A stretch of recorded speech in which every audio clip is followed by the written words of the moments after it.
Hi everyone, my name's Joy and I am a Model UN officer for MIAS this year. This is a lecture about the rules of procedure and will be the first in a series of lectures about how to participate in Model UN. Um, I look forward to seeing you guys at MUNash, which is our flagship Model UN conference, which will be held during mid-sem break. To begin, the rules of procedure are really important for you to know and to remember in order to ensure an efficient conference. Basically, the rules of procedure are the rules that guide how Model UN works. It dictates when things are going to be discussed, what things are going to be discussed, when they will be put to vote, and which resolutions can be passed. So if you know all the rules, then you'll understand the flow of Model UN and you'll be able to participate in a more effective way. The first thing to know is how you can motion.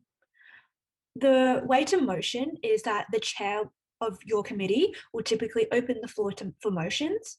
And when the chair says the floor is open for motions, any state is able to raise their placard, which is the sheet with their country on it. And you can motion for a specific type of debate format or to set the agenda or any other thing that you are able to motion. So the way to motion is after the chair calls, you raise your placard and you say motion for a moderated caucus or motion to set the agenda. And once you've completed your motion, the chair will accept potentially other motions from other countries. And once the floor is closed for motioning, then the chair will call on everybody to vote for the motion that they would like to succeed. So this takes us to voting.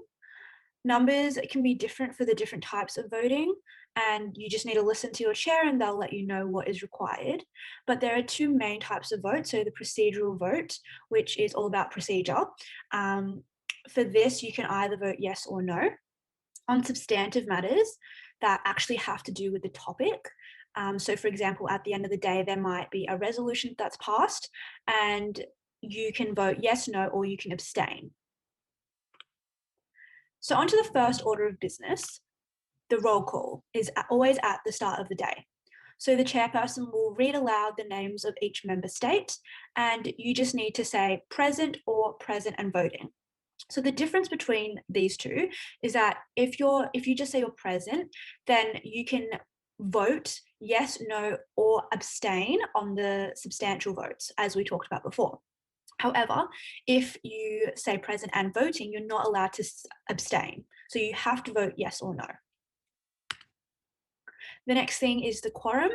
The chair will declare the committee open when at least 1/4 of the members of the committee are present. Usually this will be a non-issue as typically at the conferences, a large majority of people will show up. But this is just for your own knowledge. The next thing is setting the agenda. So this is a procedural issue and will only occur if there are more than 2 topics for your committee. So if in your committee you're talking about access to electricity and access to clean water, then you can motion to set the agenda so that you have one topic that is discussed before the other. And if you do want to set a motion for that, then that motion would look something like, I move that the topic to discuss clean water be first on the agenda. And then after that, it will get put to a vote and that will dictate which topic you discuss first. Now that the fundamentals are set, the debate is ready to begin. So there are 3 debate formats: the general speakers list, which is the standard format, and then there's moderated caucus and unmoderated caucus, which require motions to change into. So the general speakers list is the automatic debate format that occurs after the agenda has been determined. So once that's done, you can raise your placard to go on the speakers list, which will be on the screen. And once you raise your placard, the chair will put your country into the speakers list and when it is your turn to speak, according to the list, you'll have about 60 seconds or 90 seconds, depending on the chair, depending on the committee, to talk about the topic in general. The moderated caucus is a change from this general format. So it requires someone to motion for that to occur. So, after a few speakers have spoken in the general speakers list, the chair may call for motions, and you can motion for a moderated caucus. In the moderated caucus, it's about a specific issue or a specific subject within that broader topic. And this way allows for a free exchange of opinions, but in a more structured, specific way. So to motion for a moderated caucus, it would look something like motion for a moderated caucus about clean energy in sub-Saharan Africa for 10 minutes with 1 minute speaking time. So as you can see, I had to explain the specific topic that I wanted to discuss, and also you need to put in the overall debate time, which is going to be 10 minutes of moderated caucus. And then you need to also explain how long each speaker is going to have. So that could be 1 minute, it could be 30 seconds, it could be 90 seconds. And then the other thing to know about the moderated caucus is that if you're the one who submitted that motion, then you will have the chance to either speak first or last in that moderated caucus. So just move this camera across. So the last type of caucus is the unmoderated caucus, and there's no structure to this. So everybody can get up out of their seats and you can roam around the room and talk to anybody about whatever you want. This is a really good time to sort of find your allies, to discuss resolutions with individuals or as a big group, and to also draft papers and work on those resolutions together. So to motion for an unmoderated caucus, it would be motion for an unmoderated caucus of 10 minutes or 15 minutes or 20 minutes. So you just need to say the amount of time in total you want the unmoderated caucus to go for. Okay, so the next thing is yields. This will only occur during the general speakers list or the moderated caucus. Basically, if you have 60 seconds to speak and you only speak for 30 seconds, what you can do is yield your time to the chair, which means that the chair may add an extra 30 seconds to the end of the overall time. Or you can yield your time to another delegate who will then have your extra 30 seconds to speak on top of their own time. So this could be useful in a situation where you don't have as much to say about the topic, but you know that your ally has lots to say, and so you give them that time.